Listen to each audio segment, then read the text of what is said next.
Olá, pessoal! Tudo bem com vocês?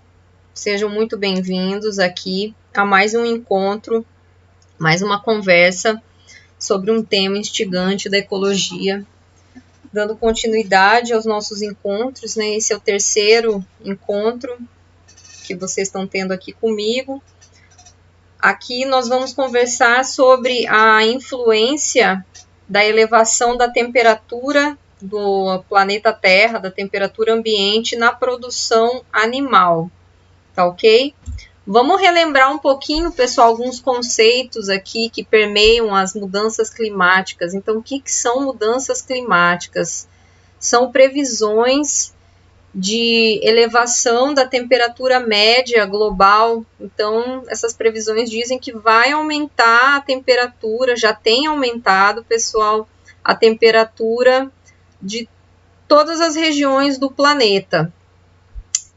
E o motivo que está desencadeando essa elevação da temperatura, essas mudanças climáticas, né? Então, muda a temperatura, pessoal, muda as condições do clima. Então, o clima em alguns locais estão apresentando invernos mais rigorosos, verões mais quentes, secas mais prolongadas. Não é só aumentar um pouquinho a temperatura, pessoal, é uma mudança de clima de cada região. Então, o que desencadeia, né? O que desencadeia essa mudança do clima é a elevação da emissão de gases, pessoal, de efeito estufa. Quais gases seriam esses? Seria principalmente o CO2, gás carbônico, e o metano, pessoal, CH4, que são gases que são provenientes da queima de combustíveis fósseis. O que é combustível fóssil? A queima do petróleo, por exemplo, a queima de madeira, né, que são originados esses gases da combustão. Então, queima de madeira, a produção animal, a gente já vai entender um pouquinho mais para frente que ela também é responsável por grande parte não, mas a gente vai ver que ela está em terceiro lugar, a produção de gado, de ruminantes, é responsável por terceira maior fonte de emissão de gases metano, que são gases com grande efeito estufa, então que aumenta, né, essa condição climática que a gente está vivenciando. Então, nessa aula a gente vai conhecer um pouquinho esses mecanismos e vamos entender formas. Existem estratégias para a gente mitigar, né, essa emissão de metano, por exemplo. E também, pessoal, o último fator que eu queria destacar aqui, que também influencia muito as mudanças climáticas, é o desmatamento, pessoal. Porque o desmatamento está reduzindo nossa quantidade de árvores do planeta. E as árvores, as florestas, pessoal, elas são responsáveis pelo sequestro, pela captura de carbono, de CO2 da atmosfera. Lembra que a gente conversou um pouquinho na aula passada das plantas, como elas precisam do CO2 como recurso? Então, as árvores, pessoal, das florestas, elas são das maiores sequestradoras de carbono. Então, como não só no mundo afora, mas no Brasil, pessoal, a gente aumentou nesses últimos 3 anos, aumentou drasticamente, pessoal, o desmatamento. A gente está indiretamente contribuindo para as mudanças climáticas, porque a gente está retirando o mecanismo de captura, né? Então, desmatando, a gente deixa de capturar o carbono da atmosfera, a gente deixa de retirar. E também junto com o desmatamento estão as queimadas, né? Então, as queimadas contribuem com a emissão de gases, pessoal. E com isso a gente vai ter, pessoal, com essas mudanças climáticas, né? Com esse aumento das secas severas, a gente vai ter chuvas mais intensas em alguns períodos, invernos mais frios, em verões mais rigorosos. Com isso, vai impactar de maneira significativa a produção de alimentos, a produção proveniente da agricultura e da pecuária. Já vamos entender por quê. Como a gente viu na aula anterior, nós, organismos, nós funcionamos, nossas funções dependem das condições ambientais. Então, vocês lembram na aula anterior que a gente viu aqueles gráficos da resposta em forma de sino, aquele primeiro gráfico que mostrava a resposta dos organismos à temperatura. E isso era definido por quem? Pelo nosso nicho ecológico. Então, cada espécie tem uma faixa de temperatura, por exemplo, agora vamos falar só de temperatura, tem uma faixa que é o conforto térmico para a espécie. Isso varia de espécie a espécie, pessoal. E essa zona de conforto térmico se chama zona de termoneutralidade. Então, de neutralidade térmica. Então, o que quer dizer essa zona de termoneutralidade? É a faixa de temperatura ambiental na qual o organismo não sofre estresse nem pelo frio, nem pelo calor. É a faixa de temperatura que o organismo não gasta energia para regular a temperatura do ambiente. Tá ok? E olha que interessante, pessoal, como o organismo funciona dentro da faixa nessa zona de termoneutralidade.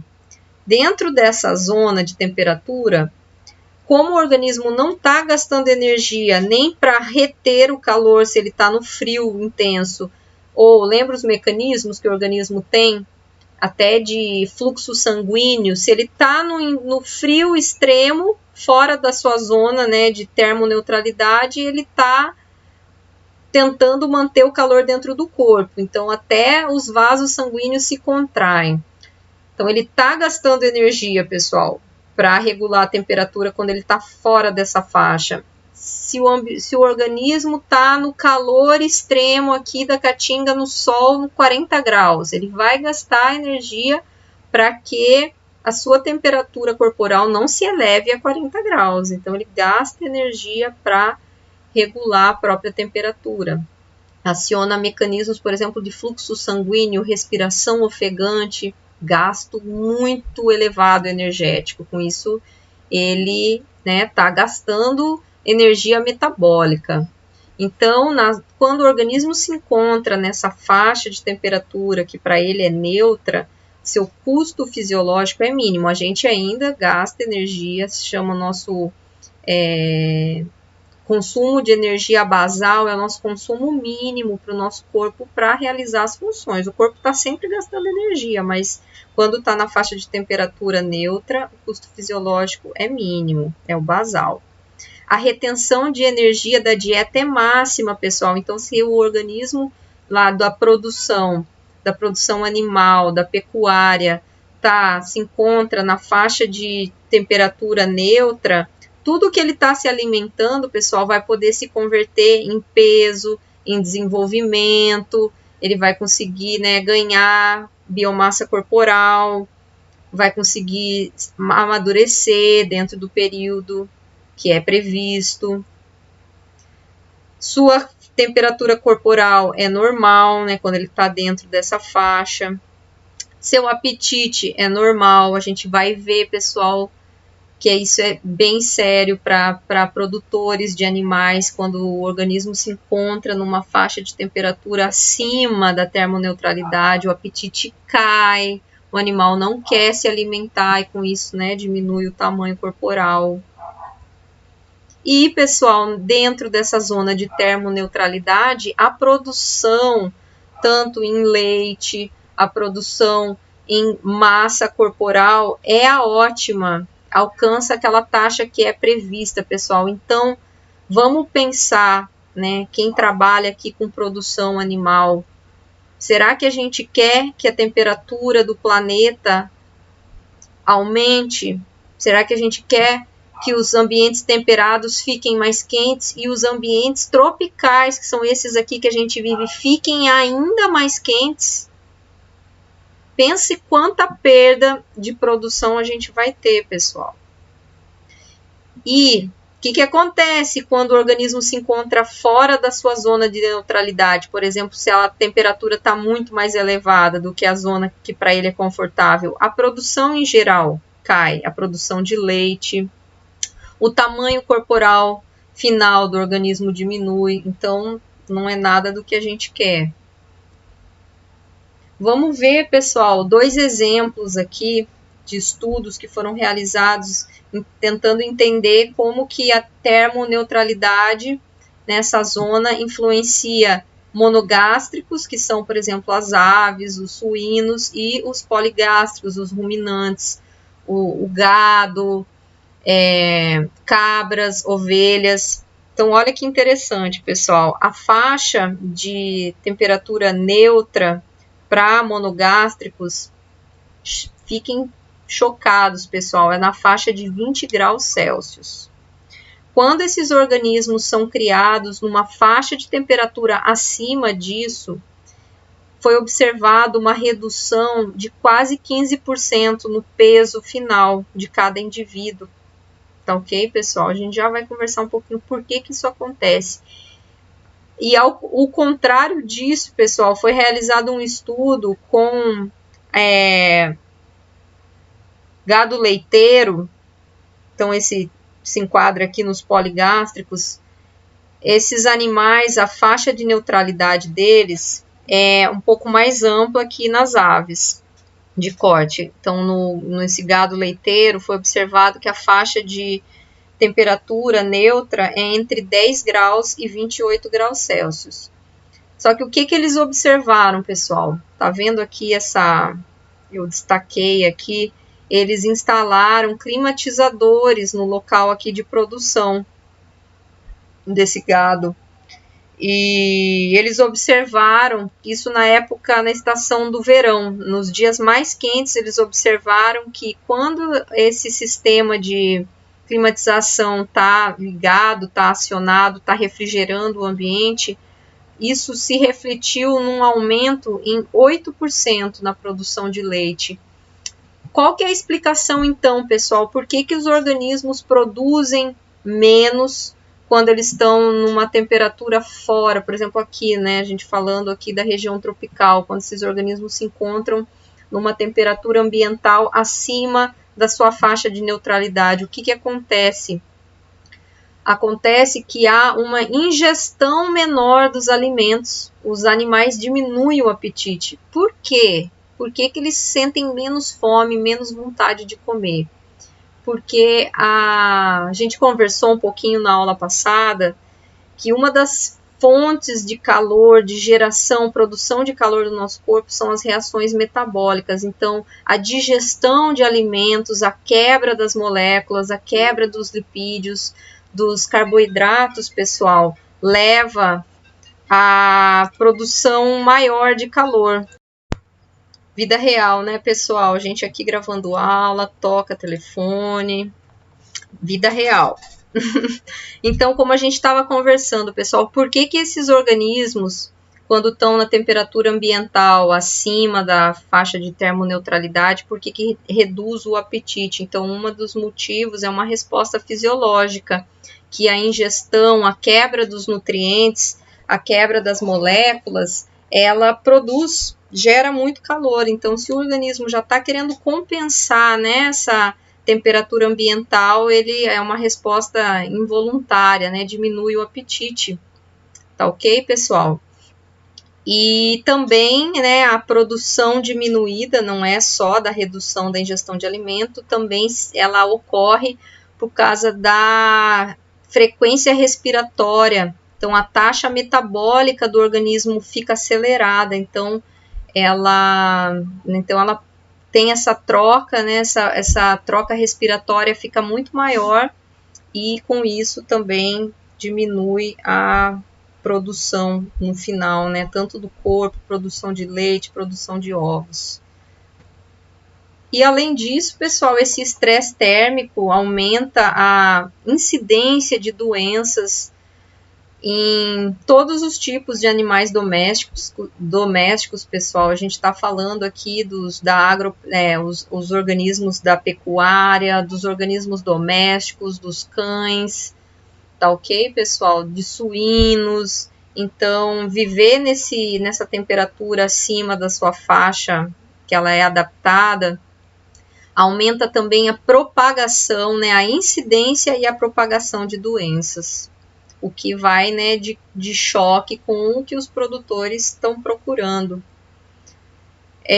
Só que, pessoal, é importante a gente destacar, né, a gente está tentando aqui com esse debate mostrar várias facetas dessa relação das mudanças climáticas com a produção. Então, veja só, pessoal, as mudanças climáticas que já estão ocorrendo, elas vão impactar negativamente a produção agropecuária. Ao mesmo tempo, pessoal, que isso é uma via de mão dupla. A produção agropecuária, ela tem contribuído nos modelos que estão estabelecidos hoje, tem contribuído, pessoal, de maneira significativa para as mudanças climáticas. Então, a gente tem que começar a pensar em medidas mitigatórias, o que a gente pode fazer, né, para controlar um pouco a emissão de gases que decorre da produção agropecuária, para que a gente desacelere a mudança climática e, com isso, pessoal, a própria produção agropecuária se beneficie. É do interesse da produção agropecuária desacelerar as mudanças climáticas, porque a gente acabou de ver ali o que acontece se essa temperatura ambiental continuar aumentando. Está estimado, pessoal, até se a taxa de emissão de gases não reduzir até 2100, a temperatura média do planeta vai aumentar de 2 a 6 graus. Quer dizer o quê? A gente que vive aqui na região tropical, pessoal, o calor, né, vai ser tão maior que aqui vai ficar talvez inviável a gente produzir alimento. Então, a gente não quer que esse cenário aconteça. Tanto em termos de conservação, pessoal, só que aqui, ó, essa aula de hoje, o foco é na produção agropecuária, mas eu conheço e a gente pode gravar depois uma aula de todos os impactos que as mudanças climáticas têm nos hábitats naturais, tá ok? Só para ficar claro aqui. E olha só, pessoal, por que eu falei, né, que as mudanças climáticas, elas também estão sendo explicadas pela produção agropecuária. Primeiro, pela agro, que desmata, né, desmata de maneira acelerada, aqui no Brasil, o desmatamento para abertura de novas fontes, novas áreas agrícolas, pessoal. Então, já falei para vocês agora no começo da aula, né, o que acontece com o desmatamento. A gente diminui a captura, o sequestro de carbono, então a agro tem esse problema.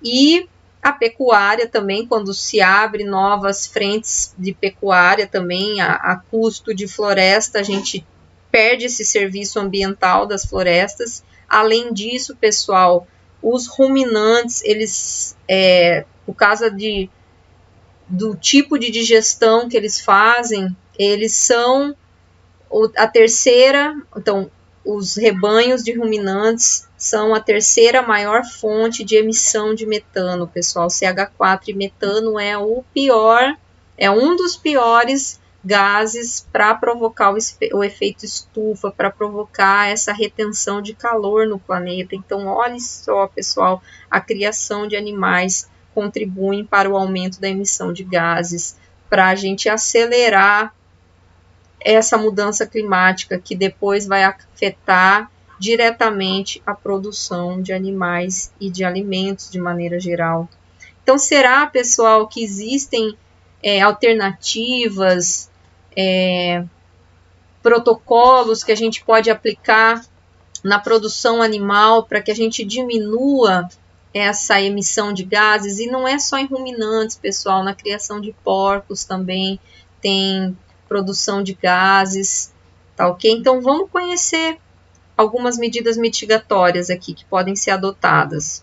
Primeira delas, pessoal, diz respeito à parte da vegetação, que deve ocorrer o manejo adequado de pastagens. Então, pastagens que estão entrando em acelerado grau de degradação, elas devem ser recuperadas, pessoal, porque a pastagem em si, né, a vegetação da caatinga também, ela é uma fonte de sequestro de carbono. Então, é preciso que ocorra o manejo adequado dessas áreas de pastejo. Deve ser promovida também, pessoal, o aumento da fertilidade natural do solo, dessas áreas que os rebanhos estão transitando, porque o solo, pessoal, também é uma fonte de captura de carbono. Isso aqui é o IPCC que falou, esse item 1 e 2. É possível também, pessoal, trabalhar a suplementação do que esse gado está se alimentando, uma suplementação à base de proteína. Tem um custo um pouco elevado, pessoal, talvez isso não seja possível para os pequenos produtores, mas para os produtores maiores. Esse item 3 e o item 4, pessoal, que aumentar a eficiência digestiva, talvez administrando alguns antibióticos, esses itens 3 e 4, pessoal, são alternativas para diminuir essa produção de gases que vem da digestão, que não tem muita eficiência nos ruminantes. E para os suínos, pessoal, trabalhar o manejo dos dejetos líquidos que os suínos, que essa produção de suínos gera, utilizando práticas como o biodigestor, a compostagem, que diminui, pessoal, essa emissão de gases. Só que, pessoal, existem todas essas medidas mitigatórias, existem pesquisas de engenharia genética que estão sendo desenvolvidas para melhorar essa digestão nos ruminantes, diminuir a emissão de metano.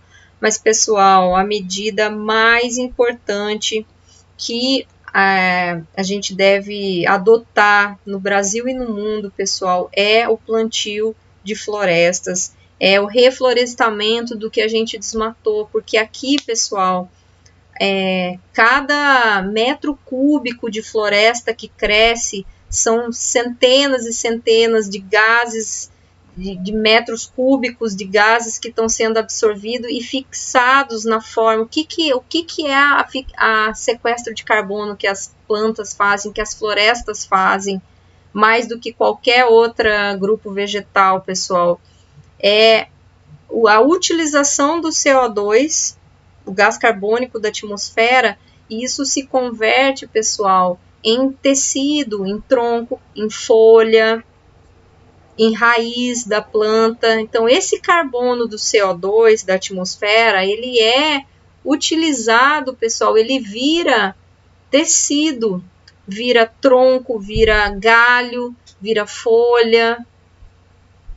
Então, olha, pessoal, o mais importante, a medida mais importante para a gente combater a emissão de gases, a gente combater o efeito estufa, na verdade, não é a emissão de gases, para a gente combater o efeito estufa, as mudanças climáticas, é voltar a plantar, pessoal, plantar florestas, reflorestar o que a gente perdeu. E, infelizmente, pessoal, nesses últimos 3 anos do governo que a gente tem atualmente, a taxa de desmatamento aumentou, a gente está na contramão, pessoal, a gente acabou de ver que esse aumento da temperatura global vai ter impactos muito severos na produção animal e na produção de alimentos, tá ok, pessoal? Então, queria deixar uma mensagem para a gente refletir. Não há uma partícula de vida que não carregue poesia em si. Então, toda vida é importante, pessoal, e a gente tem que cuidar do que a gente tem hoje. Tá ok, amiguinhos? Então, ficamos aí para vocês refletirem um pouquinho e o futuro tá na mão de vocês. Tá ok? Então, era isso. Um abraço para todos. Até a próxima.